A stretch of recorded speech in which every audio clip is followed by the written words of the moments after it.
ನಿನ್ನ ಕೃತಿಯಂ ಸೊಗಸುಮಿಗೆ ಪೇಳ್ವೆನ್ನವರ ನಿರ್ವಿಘ್ನದಿಂ ಉತ್ಪನ್ನ ನವರಸ ಭಕ್ತಿ ಭಾವ ಭರಿತೋನ್ನಮತಿಯೇನಿತ್ತೋ ಎನ್ನವಂ ಪರಿಸುರತಾಮಲ ಭಕ್ತಿಗುಣ ಸಂಪನ್ನೆ ಜಗನ್ಮಾತೆ ಸಿದ್ಧ ಪರ್ವತದ ಶುದ್ಧ ಮೂರ್ತಿ ಬಗಳಾಮುಖಿ ಕೃಪೆಯಾಗು, ಬಗಳಾಮುಖಿ ಕೃಪೆಯಾಗು. ಅಖಿಲಾಂಡ ಕೋಟಿ ಬ್ರಹ್ಮಾಂಡದ ಒಡತಿಯಾಗಿರ್ತಕ್ಕಂಥ ಜಗಜ್ಜನನಿ ರಾಜರಾಜೇಶ್ವರಿ ಜಗನ್ಮಾತೆ ದ್ಯಾವಮ್ಮ ದೇವಿಯ ಧರ್ಮ ಸನ್ನಿಧಿಗೆ ಶರಣೆಂದು ಕನ್ನಡ ನಾಡಿನ ಪುಣ್ಯಭೂಮಿ ಭಾವೈಕ್ಯತೆಯ ನಗರವಾಗಿರುವ ಯಾದಗಿರಿ ಜಿಲ್ಲೆ ಶಹಪುರ ತಾಲೂಕಿನಲ್ಲಿ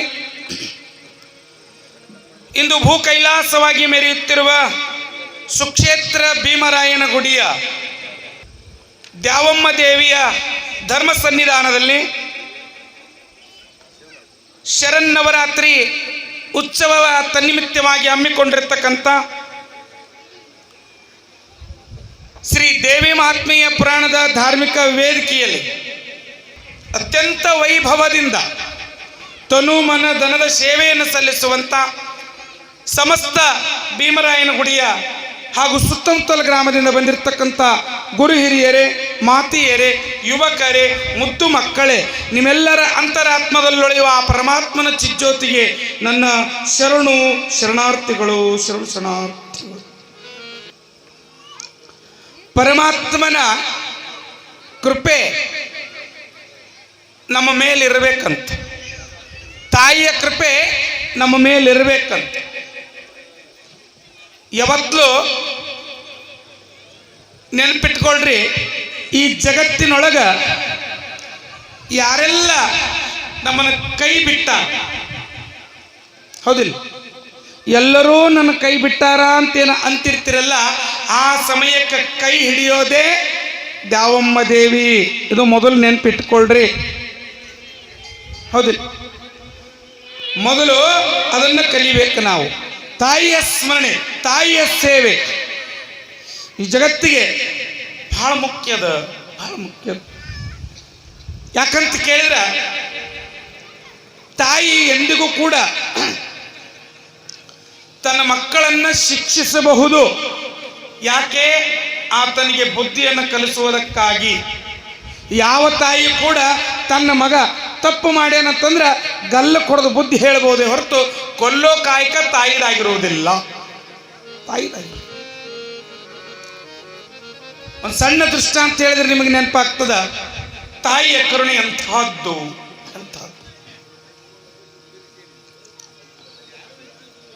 ಒಂದ್ಸಲ ಹೀಗಾಗಿತ್ತು, ಗಂಡ ಹೆಂಡತಿ ಮಾತಾಡ್ತಿದ್ರು. ಏನಂತ? ಗದ್ದಲ ಮಾಡ್ರಿ, ಸ್ವಲ್ಪ ಯಾಕೋ ಕಡಿಮೆ ಮಾಡ್ರಿ ಅಣ್ಣ.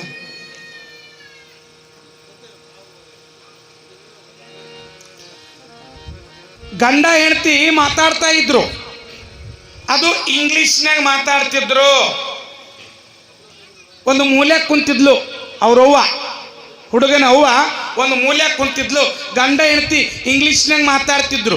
ಏನು ಮಾತಾಡ್ತಿದ್ರು?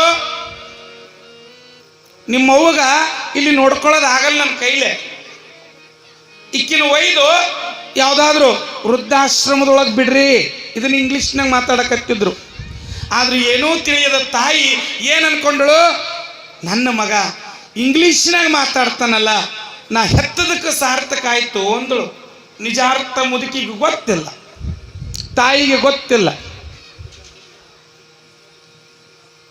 ಗಂಡ ಹೆಂಡತಿ ಆ ಮುದುಕಿಗೋಸ್ಕರನೇ ಕಿತ್ತಾಡೋದನ್ನು ಕಂಡು ತಾಯಿ ಅಂತೇಳಿ, ನೋಡಪ್ಪ ನಂದೇನು ಆಯ್ತು ಹೋಯ್ತು, ನೀನು ಹೊಟ್ಯಾಗ ವಂಶ ಉದ್ಧಾರ ಆಗೋದು ನೋಡಬೇಕಾಗಿತ್ತು.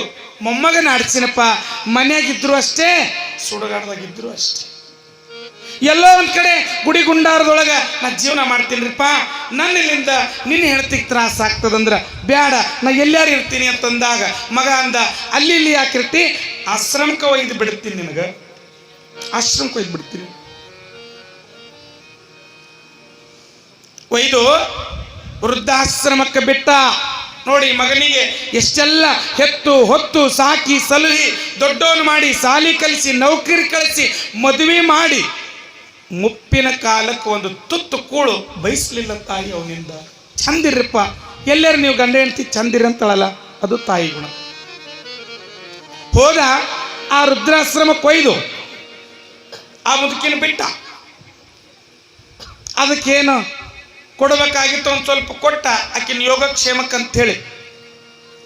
1 ತಿಂಗಳಾಯ್ತು, 2 ತಿಂಗಳಾಯ್ತು. ಯಾವಾಗ ತಾಯಿಗೆ ಒಯ್ದು ವೃದ್ಧಾಶ್ರಮಕ್ಕೆ ಬಿಟ್ಟನೋ ಮರಳಿ ಅವ ಹೋಗಲೇ ಇಲ್ಲ. 6 ತಿಂಗಳ ಮೇಲೆ ಅವ್ರ ತಾಯಿಗೆ ಹುಷಾರಿಲ್ಲ ಅಂಥೇಳಿ ಆ ಆಶ್ರಮದಿಂದ ಮಗನಿಗೆ ಫೋನ್ ಬರ್ತದೆ. ಇಲ್ಲ, ನಿಮ್ಮ ತಾಯಿಗೆ ಬಹಳಷ್ಟು ಸೀರಿಯಸ್ ಅದ, ಬಂದೊಂದು ಸ್ವಲ್ಪ ಮಾತಾಡ್ಸ್ಕೊಂಡು ಹೋಗ್ರಿ. ಎಂಥ ಕಟುಕ ಮನಸ್ಸಂದ್ರೂ ಕೂಡ ತಾಯಿಗೆ ಆರೋಗ್ಯ ಸರಿ ಇಲ್ಲ ಅಂದಾಗ ಹಂಗ ಕೆಲಸ ಮಾಡ್ತಕ್ಕಂಥ ಆಫೀಸ್ನಿಂದ ನೇರವಾಗಿ ಆ ಆಶ್ರಮಕ್ಕೆ ಹೋದ. ಅವ್ರ ತಾಯಿ ಅಲ್ಲಿ ಮಲ್ಕೊಂಡಿದ್ಲ ಆಶ್ರಮದೊಳಗೆ. ತಾಯಿ ಮುಖ ನೋಡಿದ. ನೋಡ್ರಿ, ಹೆತ್ತ ಕರಳಲ್ವಾ, ತಾಯಿಗೂ ಕಣ್ಣೀರು ಬಂದು ಮಗನಿಗೆ ಕಣ್ಣು ತುಂಬಿ ಬಂದು. ಆದ್ರೆ ಏನು ಮಾಡ್ತ, ಈ ತುತ್ತ ಮುತ್ತ ಅಂತಂದಾಗ ಏನು ಮಾಡೋಕ್ಕಾಗೋದಿಲ್ಲ. ಉದಯಿಸುವ ಸೂರ್ಯ ತಾಯಿ, ಆದರೆ ಅಸ್ತಮದ ಸೂರ್ಯ ಹೆಂಡತಿ ಅಂತ. ತಾಯಿನ ಬಿಡುವಂಗೂ ಇಲ್ಲ, ಹೇಳ್ತೀನೂ ಬಿಡುವಂಗೂ ಇಲ್ಲ. ಇದು ಗಂಡ್ಮಕ್ಳ ದೊಡ್ಡ ತ್ರಾಸ ಈಗಿನ ಕಾಲದಾಗ. ಈ TV ಧಾರಾವಾಹಿ ಏನು ಬಂದು ನೋಡ್ರಿ, ಅವಾಗ ಈ ನಮ್ಮ ಪರಂಪರೆ, ನಮ್ಮ ದೇಶದ ಪರಂಪರೆ ಎಲ್ಲ ಹಾಳಾಗ್ಲಕ್ಕತ್ತ. ಮೊನ್ನೆ ಯಾವುದೋ ಬಿನ್ನದ ಮನೆಗೆ ಹೋದ, TV ಹಚ್ಚಿದ್ರು, ನೋಡ್ಕೊತ ಕುಂತಿದ್ವಿ. ಆ ಹೆಣ್ಮಗಳು ಕರೆದವ್ರು, ಏ ಸುರೇಶ್ ಬಾ ಇಲ್ಲಿ ಮುತ್ತೆಯವ್ರು ಬಂದಾರ ಅಂದಳು. ಯಾರೋ ಇರ್ಬೇಕು, ಮೈದನೋ ಯಾರೋ ಇರ್ಬೇಕತ್ರ. ಸುರೇಶ್ ಅಂದ್ರೆ ಯಾರ್ರಿ? ನನ್ನ ಗಂಡರು ಅಂದಳಕಿ. ಗಂಡನಿಗೆ ಹೆಸರು ಕೊಟ್ಟು ಕರೆಯುವಷ್ಟರ ಮಟ್ಟಿಗೆ ನಮ್ಮ ಏನು ಪರಂಪರೆ ಹಾಳಾಗ್ತಾ ಇದೆಯಲ್ಲ. ಒಂದು ನೆನ್ಪಿಟ್ಕೊಳ್ಳಿ, ಪತಿ ಹೆಸರುಗೊಂಡು ಕರೆಯೋದು ಸತಿಗೆ ಆಯುಷ್ಯ ಕಡಿಮೆ ಆಗ್ತದೆ. ಮೊದಲು ಯಾವತ್ತೂ ಕೂಡ ಗಂಡನನ್ನು ಗೌರವಿಸೋದನ್ನು ಕಲಿಬೇಕು. ಅದು TV ಒಳಗೆ ನೋಡ್ರಿ, ಬಣ್ಣ ಹಚ್ಕೊಂಡು ಪಾಪ ಪಾತ್ರ ಮಾಡ್ತಾರೆ, ಲೋಕಾರೂಢಿ ಸಂದೇಶಗಳನ್ನು ಅವ್ನು ನಟನೆ ಮಾಡಿ ತೋರಿಸ್ತಾರೆ. ಆದರೆ ಯಾವುದು ಒಳ್ಳೆಯದು ಯಾವುದು ಕೆಟ್ಟದು ಅನ್ನೋದು ತಗೊಳ್ಳೋದು ಬುದ್ಧಿ ನಮಗಿರ್ಬೇಕು. ಹೌದು. ಮಗ ಬಂದ, ಯವ್ವ ನಿನಗೇನು ಬೇಕು?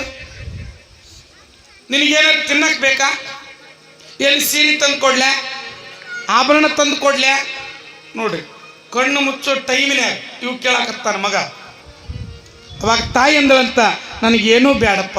ಮತ್ತು ನಿನಗೇನು ಬೇಕು? ನೋಡ್ರಿ, ತಾಯಿ ಕರಳ, ಏನು ಬೇಕು ನಿನಗೆ? ಅದಕ್ಕೆ ತಾಯಿ ಅಂದಳಂತ, ನನಗೇನು ಬೇಡಪ್ಪ, ಈ ವೃದ್ಧಾಶ್ರಮಕ್ಕೆ ಒಂದು ಫ್ಯಾನ್ ಹಾಕ್ಸು. ಶೆಕಿ ಭಾಳ ಶೆಕಿ ಆಗ್ತದ, ತಡ್ಕೊಳಕ್ಕಾಗೋದಿಲ್ಲಪ್ಪ, ಫ್ಯಾನ್ ಹಾಕ್ಸು. ಅಲ್ಲೇ ಇದ್ದಂಥ ಆ ವೃದ್ಧಾಶ್ರಮದ ಮ್ಯಾನೇಜರ್ ಕೇಳಿದ, ಅಲ್ರಿ ಏನೋ ಗಳಗಿ ಒಳಗೆ ಜೀವ ಹೋಗ್ತದೆ, ನೀನು ಫ್ಯಾನ್ ಹಾಕ್ಸಂತ ಯಾಕೆ ಕೇಳಕತ್ತಿ? ಇಲ್ಲಪ್ಪ, ನನ್ನ ಮಗನನ್ನ ಬಂಗಾರದ ಗಿಣಿ ಸಾಕಿದಂಗೆ ಸಾಕಿನಿ. ನಾಳೆ ನನ್ನ ಮಗನಿಗೂ ಕೂಡ ಅವ್ರ ಮಕ್ಕಳು ಈ ಆಶ್ರಮಕ್ಕೆ ತಂದಾಗ ಈ ದಗಿಯೊಳಗೆ ನನ್ನ ಮಗ ಕುದಿಯೋದನ್ನು ನೋಡಿ ಸಹಿಸ್ಕೊಳ್ಳೋಕ್ಕಾಗೋದಿಲ್ಲಪ್ಪ, ಅದಕ್ಕಾದ್ರೆ ಈಗ ಫ್ಯಾನ್ ಹಾಕ್ಸು. ತನಗಾಗಿ ಅನ್ಲಿಲ್ಲ. ಎಂಥ ಗುಣ ತಾಯಿಗಿರ್ತದ್ರಿ. ಅದಿಲ್ಲ.